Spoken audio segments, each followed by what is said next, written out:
E a tradução mais correta do verso seria: sem profecia o povo se perde e precisa de limites. Sem profecia o povo se perde. E ninguém aqui quer se perder, correto? Eu não quero me perder, eu quero ser salvo. E é por isso há uma grande necessidade de que nós estudemos as profecias.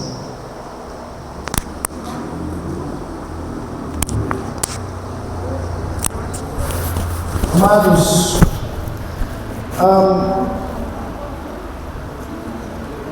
sempre que o povo de Israel desprezava aquilo que os profetas falavam, eles tornavam-se rebeldes a Deus, e a luz que lhes era enviada através do profeta tornava-se em trevas, e eles acabavam cometendo pecados e fazendo coisas que desagradavam a Deus e atraindo sobre si consequências muito negativas. Por isso que a Bíblia nos orienta a não desprezar as profecias, ou não desprezar aquilo que os profetas falaram ou que eles escreveram. A Bíblia conta a história de um profeta. O nome dele é José. Quem não gosta da história de José, né?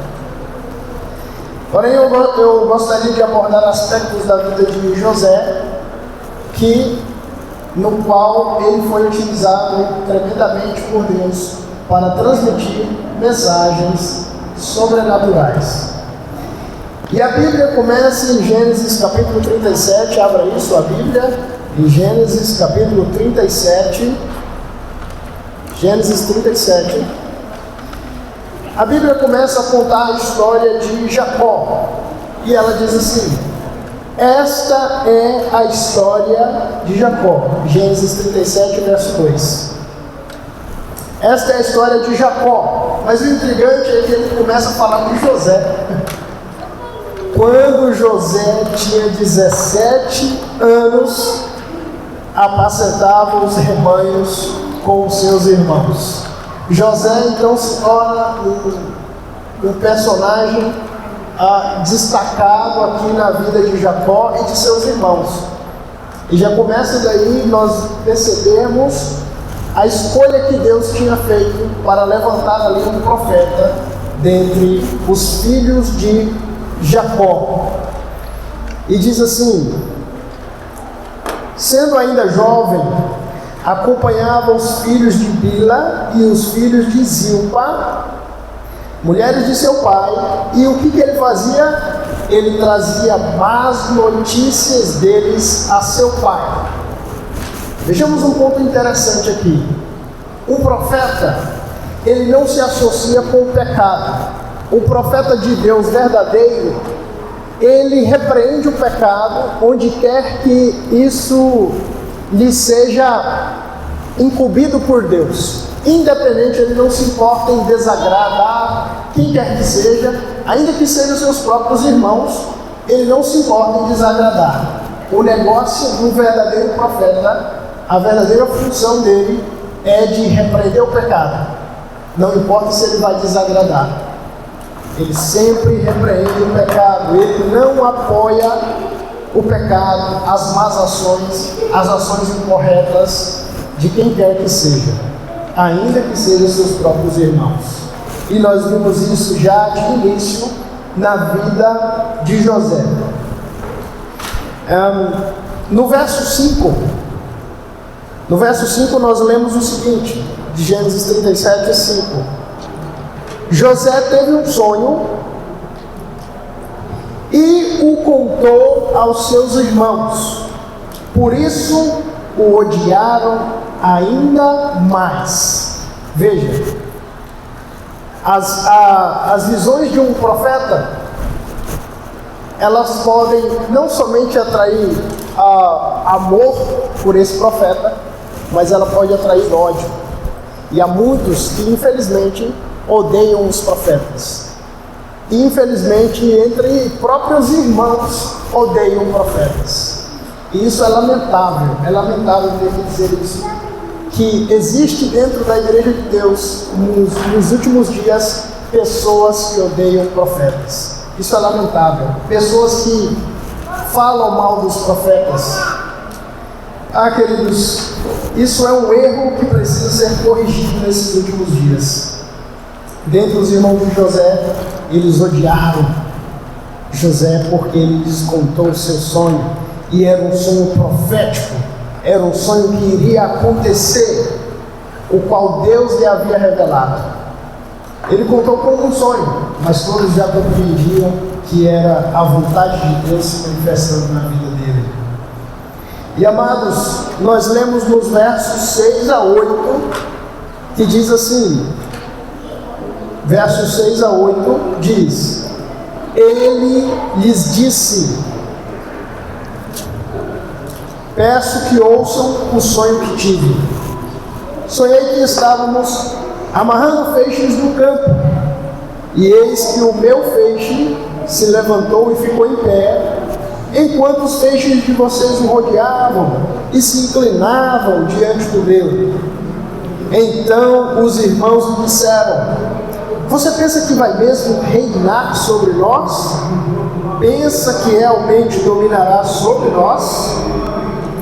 E com isso o odiavam ainda mais, por causa dos seus sonhos e das suas palavras. José teve ainda outro sonho, que ele contou aos seus irmãos, dizendo, verso 9: sonhei também que o sol, a lua e 11 estrelas se inclinavam diante de mim. Veja, irmãos, ele teve o mesmo sonho duas vezes. Ele teve um sonho com ilustrações diferentes, mas que era o mesmo significado, então sendo duas vezes. E nós vamos perceber mais adiante, quando Deus dá ao profeta um sonho duas vezes, é porque Deus estabeleceu que aquilo vai acontecer. Não tem como mudar. Não tem como mudar. É uma profecia incondicional. Deus vai fazer e pronto. Acabou. Ponto final.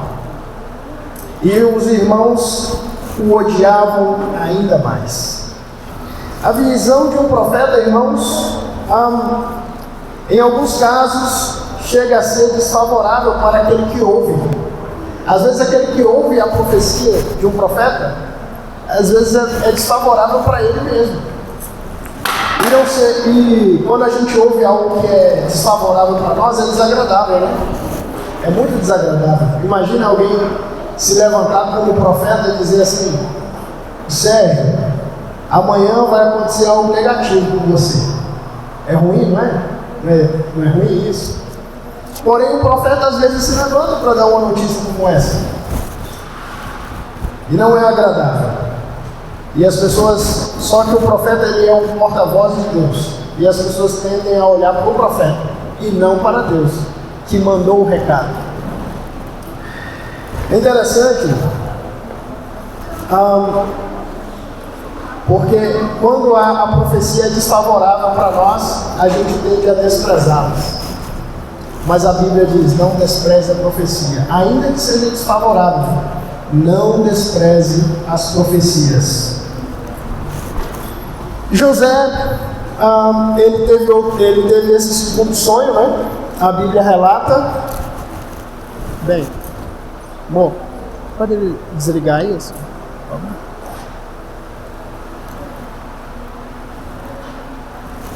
Obrigado. O Fonte está passando aqui as páginas da minha Bíblia, e aí fica difícil a gente voltar na passagem aqui, né? Nós vemos aqui, irmãos, no versos 9 e 10 até o 11, aliás, o segundo sonho de José, né? Diz assim: José teve ainda outro sonho que ele contou aos seus irmãos, dizendo: sonhei também que o sol, a lua, 11 estrelas se inclinavam diante de mim. Quando José contou esse sonho ao pai e aos seus irmãos, o pai o repreendeu, dizendo: que sonho é esse que você teve? Você está querendo dizer que eu, a sua mãe e os seus irmãos iremos e nos inclinaremos até o chão diante de você?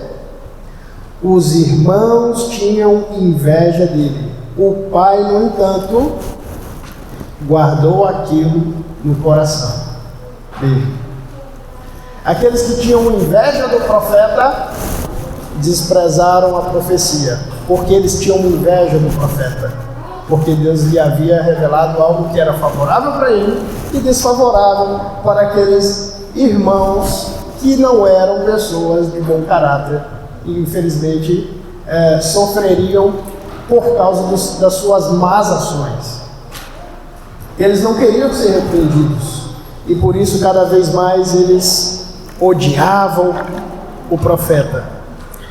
Irmãos, abra sua Bíblia aí, deixa marcado aí em Gênesis, mas abra sua Bíblia aí em 2 Pedro, capítulo 1, verso 19. 2 Pedro, capítulo 1, verso 19.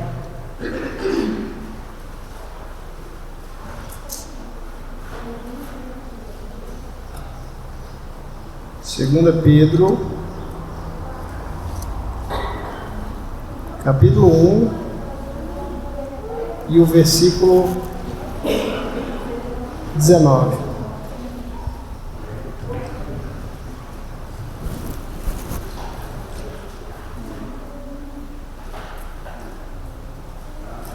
Diz assim: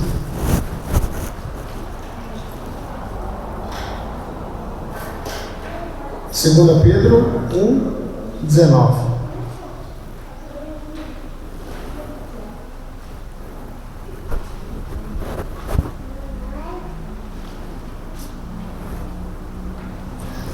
Amém? Diz assim: assim temos ainda mais segura a palavra profética, e vocês fazem bem em dar atenção a ela, como a uma luz que brilha em lugar escuro, até que o dia clareie e a estrela da alva nasça no coração de vocês. Foi o que Jacó fez. Ele guardou a profecia no coração. Ele guardou aquela profecia já revelada ao seu filho. Jacó era um homem de Deus, um homem que havia tido várias experiências com Deus. E o sonho do seu filho, para ele, significava muito, porque ele mesmo no passado havia tido sonhos com Deus. Ele teve um sonho no qual ele viu uma escada, né, naquele lugar onde ele depois chamou de Betel, que significa casa de Deus. Ele deitou a cabeça sobre uma pedra ali e teve um sonho, onde ele viu uma escada e os anjos de Deus subindo e descendo naquela escada. E depois, quando ele acorda, ele diz: certamente Deus está nesse lugar e eu não sabia. E depois ele tem outro sonho mais adiante, quando ele está trabalhando com Labão, e Labão muda o salário dele e fala assim: o seu salário vai ser os cabritos, os bodes que nascerem malhados e manchados. E Labão então deu uma de espertinho, pegou e deixou ovelhas puras, aparentemente puras ali. Só que ele não sabia que na genética dele se tinha malhados e manchados. Então ele propositalmente ali, para diminuir o salário de Jacó, ele deixa ali com ele apenas alguns cabritos, algumas ovelhas ali, que não tinham manchas, não eram nem malhados nem manchados. Mas Jacó confiava no Deus do céu, e o Deus do céu estava com ele. Ainda que aquele que queria prejudicá-lo não quisesse aumentar o salário dele, Deus falou: eu é que vou aumentar o teu salário. E então ele tem um sonho. E ele diz que um sonho assim: eu via que os bodes que pegavam as ovelhas, eles eram malhados e manchados.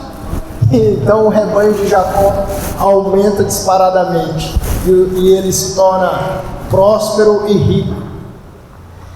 Então Jacó, ele havia tido vários sonhos com Deus. Ele também teve outra experiência. Deus apareceu a ele em sonho e falou assim: volta para casa dos meus pais. Foi quando ele resolveu pegar os filhos, os rebanhos e sair fugindo de Labão, né? E Labão também teve um sonho.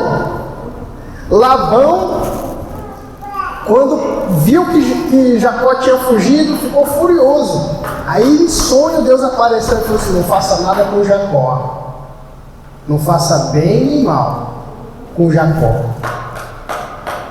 E Jacó depois relata essa experiência, Labão relata essa experiência depois para Jacó. Então Jacó sabia muito bem que Deus tem o poder de se comunicar com as pessoas através de sonhos.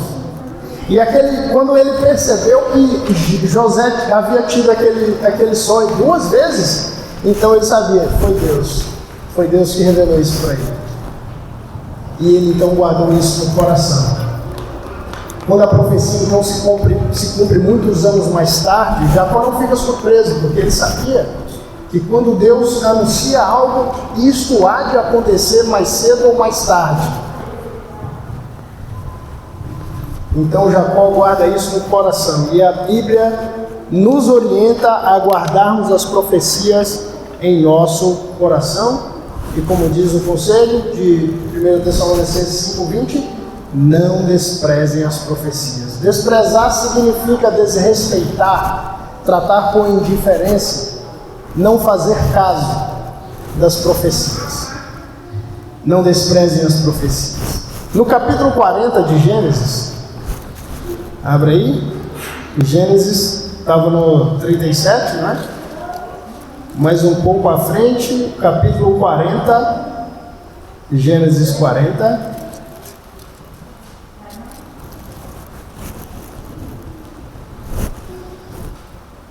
A partir do verso 1 ao 8. Gênesis 40, versos 1 ao 8. Diz assim: passadas estas coisas, aconteceu que o copeiro e o padeiro do rei do Egito ofenderam o seu senhor, o rei do Egito. O faraó indignou-se contra os seus 2 oficiais, o copeiro-chefe e o padeiro-chefe, e mandou prendê-los na casa do comandante da guarda, no cárcere onde José estava. O comandante da guarda os deixou aos cuidados de José para que os servisse, e por algum tempo estiveram na prisão. E os 2 sonharam, cada um o seu sonho na mesma noite, cada sonho com o seu próprio significado. O copeiro e o padeiro do rei do Egito, que se achavam encarcerados. Quando José chegou pela manhã, viu-os e eis que estavam preocupados. Verso 7. Então perguntou aos oficiais do faraó que estavam com ele no cárcere da casa do seu senhor: por que vocês estão com a cara triste hoje? E eles responderam: tivemos um sonho e não há quem o interprete. E José lhes disse: não pertencem a Deus as interpretações? Contem-me o sonho que vocês tiveram. Veja, no Egito, as pessoas, existiam várias, nós estamos estudando sobre isso, né, sobre o êxodo ali, e no Egito existiam várias divindades e várias formas de que eles acreditavam que os deuses deles se comunicavam com eles, e dentre uma delas eram os sonhos. E eles tinham várias maneiras ali de interpretar os sonhos, né? Como hoje nós temos, como hoje se tem, não nós temos, nós somos o povo de Deus, o único que nós acreditamos, como José falou, não pertence a Deus a interpretação dos sonhos. Porém as superstições, os deuses falsos, os búzios, outras religiões falsificadas, elas atraem para si a prerrogativa de interpretar os seus sonhos. E ela entra na rádio ali e fala: atenção, você que é do signo tal, você vai acontecer tais coisas com você hoje. Alguém vai te ligar ou algo do tipo, vai acontecer algo na sua vida financeira ou na sua vida amorosa. E eles fazem então todo um prognóstico da sua vida. Porém, essa prerrogativa não pertence a eles. José afirmou claramente: a Deus pertence a interpretação dos sonhos. É a Deus que pertence. Deus revelou àqueles chefes do rei o que iria acontecer com eles no futuro. Porém, Deus encobriu e encobriu deles a interpretação. Mostrou a eles de forma ilustrada o que iria acontecer, porém não revelou ao todo. E deu somente a José essa prerrogativa de interpretar o que iria acontecer com eles. E Deus tem o poder sim de se comunicar com as pessoas através de sonhos, irmãos. Em Joel 2,28 diz: e acontecerá que derramarei o meu espírito sobre toda a carne, vossos filhos e vossas filhas profetizarão, os vossos velhos sonharão, e vossos jovens terão visões. Então Deus faz essa promessa para os nossos dias hoje também. Oremos a Deus para que Deus fale conosco, como falou no passado, através de sonhos, através de visões. E se acontecer, irmãos, é porque foi Deus mesmo que falou com você. Se acontecer, é porque foi Deus mesmo que falou com você. Se não, foi porque foi apenas um sonho comum do dia a dia. Mas Deus tem o poder de se comunicar conosco através de sonhos, e Ele prometeu aqui no livro de Joel, capítulo 2, verso 28, que nós teríamos sonhos e visões e profetizaríamos. Voltando ao Gênesis 40, né? Versos 9 a 13. Versos 9 a 13, diz assim o relato: então o copeiro-chefe contou o seu sonho a José. Ele disse: em meu sonho havia uma videira diante de mim, e na videira havia 3 ramos. Ao brotar a videira havia flores, e seus cachos produziam uvas maduras. O copo de Faraó estava na minha mão.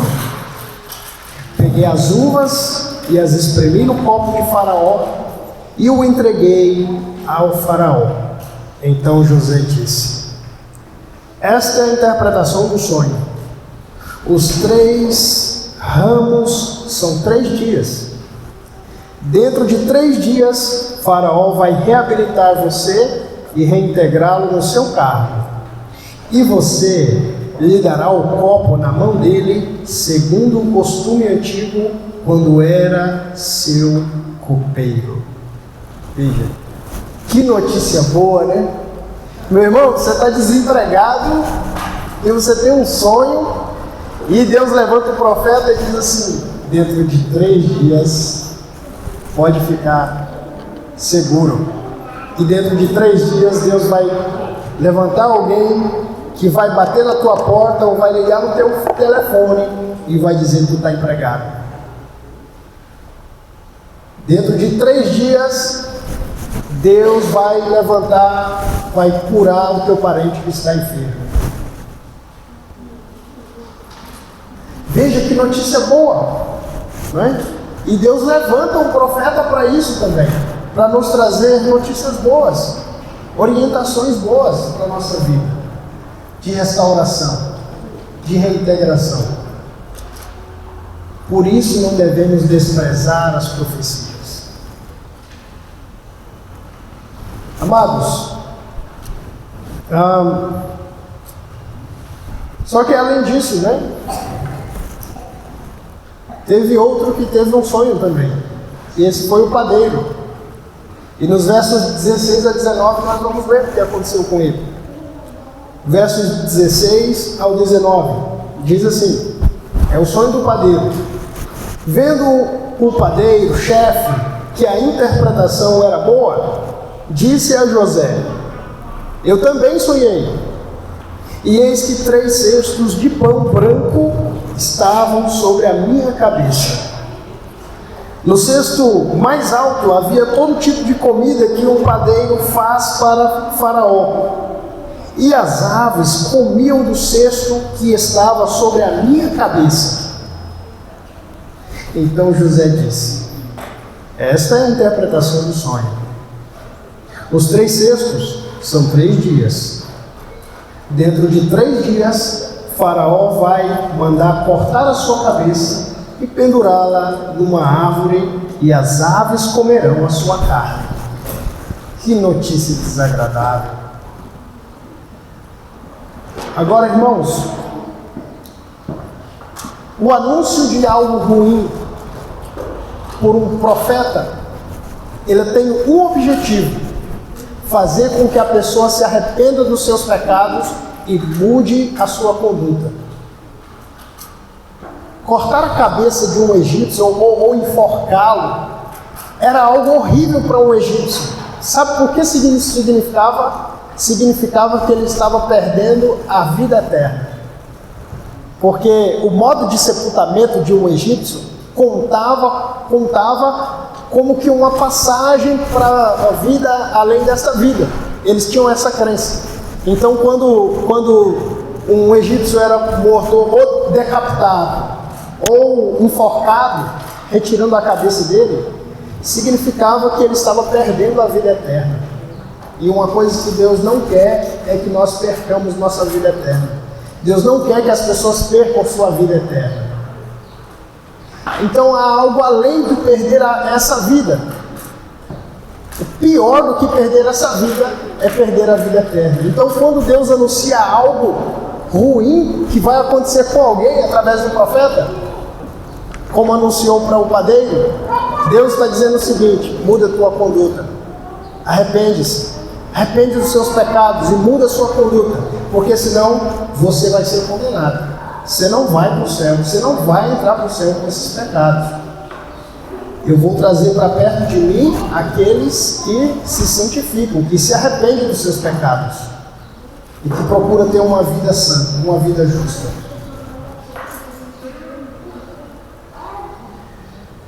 Essa é a intenção de Deus. Em Jonas capítulo 3, verso 9, quando Jonas anuncia a ruína de Nínive, porque era um povo que a Bíblia diz que era muito pecador contra o Senhor, era um povo que era muito perverso, cruel, que cometia muitas maldades ali naquele reino. E Deus envia Jonas para lá, né? Jonas, depois de muita teimosia, acaba indo e anuncia que aquela cidade, dentro de 40 dias, ia ser destruída. Essa cidade vai ser destruída. Deus vai subverter Nínive. Então, o rei de Nínive toma uma atitude. Ele manda todo mundo ali, né? Pessoas, adultos, jovens, velhos, crianças de peito, animais, tudo, todo mundo não deveria comer nada durante 3 dias. E deveriam se cobrir, né, de pano de saco e cinza, como era uma maneira que eles tinham de se humilhar perante Deus, durante 3 dias. E eles mostraram ali arrependimento, se humilharam por causa das suas más ações, e Deus viu o seu arrependimento. E no capítulo 3, verso 9 de Jonas, ele diz assim: quem sabe, depois de ter se arrependido, quem sabe, talvez Deus se volte e mude de ideia, e então se afaste do furor da sua ira, para que não pereçamos, Veja, ainda que Deus levante um profeta para anunciar algo ruim para alguém, ele tem um objetivo: causar arrependimento nessa pessoa. Se arrependa desse mau caminho ou você vai perecer. Além de você morrer, você vai perder a vida eterna.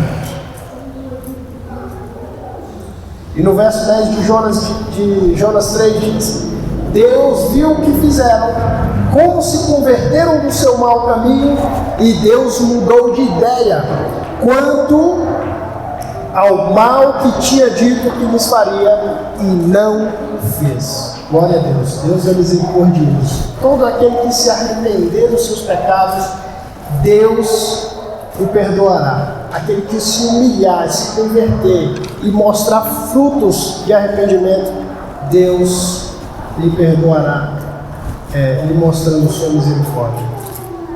Gênesis 41, versos 1 ao 32, nós temos um relato de José interpretando o sonho de Faraó, né? Vamos ler? Gênesis 41, versos 1 ao 32. Gênesis 41, versos 1 ao 32. Passados 2 anos completos, Faraó teve um sonho, e eis que estava em pé junto ao rio Nilo, Do rio subiam 7 vacas de boa aparência e gordas, e pastavam no meio dos juncos. Após elas, subiam do rio outras 7 vacas de aparência feia e magras, e pararam junto às primeiras, na margem do rio. As vacas de aparência feia e magras engoliam as 7 vacas de boa aparência e gordas. Então Faraó acordou. Tornando a dormir, sonhou outra vez. De uma só haste saíam 7 espigas cheias e boas. E após elas nasciam 7 espigas mirradas e queimadas pelo vento leste. As espigas mirradas devoravam as 7 espigas grandes e cheias. Então Faraó acordou. Tinha sido um sonho. De manhã, ao despertar, muito perturbado, mandou chamar todos os magos do Egito e todos os seus sábios. Contou-lhes os seus sonhos, mas não havia quem pudesse dar a interpretação. Então o copeiro-chefe disse a Faraó: hoje me lembro das minhas ofensas. Quando o Faraó ficou irado com seus servos e me pôs na prisão, na casa do comandante da guarda, a mim e ao padeiro-chefe, tivemos um sonho na mesma noite, eu e ele. Sonhamos e cada sonho tinha o seu próprio significado. Achava-se conosco um jovem hebreu, escravo do comandante da guarda. Contamos a ele os nossos sonhos e ele nos deu a interpretação, a cada um segundo o seu sonho. E tal como nos interpretou, assim aconteceu. Eu fui restituído ao meu cargo e o outro foi enforcado. Então o Faraó mandou chamar José e o fizeram sair às pressas da masmorra. Ele se barbeou, mudou de roupa e foi apresentar-se a Faraó. Este lhe disse: tive um sonho e não há quem o interprete. Porém ouvi falar a respeito de você que, quando ouve um sonho, é capaz de interpretá-lo. José respondeu: isso não está em mim, mas Deus dará a resposta favorável a Faraó. Então Faraó disse a José: no meu sonho eu estava em pé na margem do rio Nilo, e eis que subiam dele 7 vacas gordas e de boa aparência, e pastavam no meio dos juncos, e após estas subiam outras vacas fracas, muito feias e magras. Eu nunca tinha visto vacas tão feias em toda a terra do Egito. E as vacas magras e ruins devoravam as primeiras 7 vacas gordas.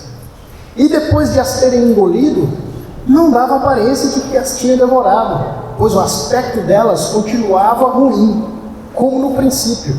Então acordei. Depois vi em meu sonho que 7 espigas saíam da mesma haste, cheias e boas. Depois delas nasceram 7 espigas secas, mirradas e queimadas pelo vento leste. As 7 espigas mirradas devoravam as 7 espigas boas. Contei isso aos magos, mas ninguém foi capaz de me dar a interpretação. E então José respondeu: o sonho de Faraó é apenas um. Deus revelou a Faraó o que ele vai fazer. As 7 vacas boas serão 7 anos, as 7 espigas boas também são 7 anos. O sonho é um só. As 7 vacas magras, feias, que subiam após as primeiras, serão 7 anos, bem como as 7 espigas mirradas e queimadas pelo vento leste serão 7 anos de fome. Esta é a palavra, como acabo de dizer a Faraó. Deus manifestou a Faraó o que ele vai fazer. Eis que vem 7 anos de grande abundância por toda a terra do Egito. Depois virão 7 anos de fome. Toda aquela abundância será esquecida na terra do Egito, e a fome consumirá a terra. E não será lembrada a abundância na terra, por causa da fome que se seguirá, porque será gravíssima. O sonho de Faraó foi repetido, porque a coisa é estabelecida por Deus, e Deus se apressa em fazê-la. Veja, quando Deus deu um segundo sonho, sendo a mesma coisa, é porque Deus já estabeleceu, vai acontecer e pronto, não tem como mudar. Vai acontecer. E nós já lemos que quando Deus anuncia algo ruim que vai acontecer, é para o arrependimento. E nós podemos imaginar que aquele contexto em que eles viviam ali, as nações em volta, era uma idolatria, era pecados de todas as qualidades que nós podemos imaginar, e Deus ia trazer uma fome para quê? Para que as pessoas reconhecessem a soberania de Deus e a fraqueza do ser humano perante situações que ele mesmo não pode mudar. Para Deus mostrar o seguinte: eu estou no controle das coisas. O objetivo de Deus é fazer com que a humanidade, então, se arrependa dos seus pecados e reconheça a soberania de Deus que é bendito eternamente. Amém. Queridos, nós vemos então que Deus ele se comunica com o seu povo através de sonhos e visões. E nós temos vários textos bíblicos que nos amparam nessa crença. Eu gostaria de apelar a vocês que não desprezem as profecias, mas as estudem com afinco, porque nelas encontramos conforto, orientação, sabedoria para os nossos dias e como evitar cair nas mesmas catástrofes que as pessoas que são rebeldes a Deus. Deus tem o melhor para o seu povo. Em Hebreus capítulo 11, verso 22, diz que José, antes de morrer, fez menção do êxodo. O homem era profeta mesmo. Antes de morrer, ele já anunciou o êxodo, que aconteceria cerca de 400 anos depois dele. 300 e pouco a 400 anos depois dele, porque ele já estava no Egito ali. Então conta a sua idade com o tempo que eles permaneceram lá. As palavras proféticas são fiéis e verdadeiras, e certamente a seu tempo se cumprirão. As palavras dos profetas chamam as nações ao arrependimento dos seus pecados, mas além disso nos trazem conforto e orientação, e por final nos garante o cumprimento de maravilhosas promessas. Portanto, peço a todos que não desprezem as profecias. Amém? Porque nelas ouvimos a voz de Deus. Deus abençoe a todos. Vamos juntos adorar a Deus então com esse hino, a voz de Deus. Hino 278. Vamos ficar de pé e louvarmos juntos a Deus na beleza da sua santidade.